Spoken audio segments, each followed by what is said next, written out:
Le cycle entre deux planètes est essentiel en astrologie mondiale, en voyant l'ensemble du processus, c'est-à-dire de la conjonction à la nouvelle conjonction.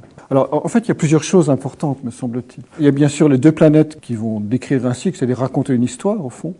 Il y a le signe de la conjonction, qui est fondamental parce que ça donne la note de départ. Juste un exemple, puisqu'on est sur les cycles Saturne-Neptune.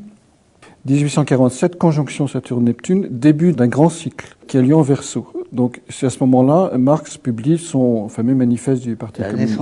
C'est la naissance du marxisme. Et la révolution de février 48. Et après, il y a eu la révolution de février 48, absolument. Datée européenne. Oui, oui. Alors, si on reste sur les cycles Saturne-Neptune, la prochaine conjonction a eu lieu, si ma mémoire est bonne, en 1883, en Taureau.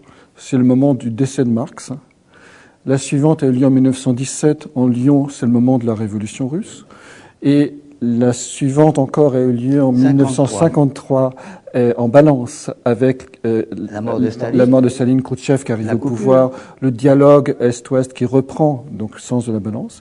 Et la dernière conjonction du cycle avant que ça reparte après le Verseau, c'était en Capricorne en 89, chute du mur de Berlin.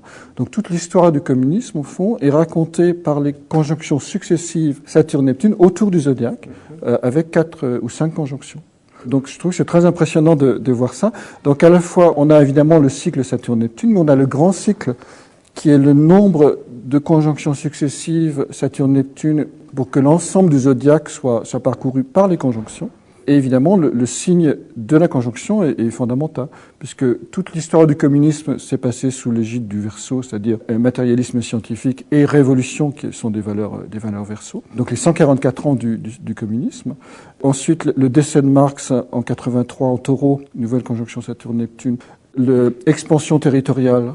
Vous parlez de la conjonction de 1880 1883. C'est 82. 82. Oui. Mais dites, c'est surtout l'éclatement des partis marxistes en Europe. Oui, la diffusion, vous voulez dire, la multiplication.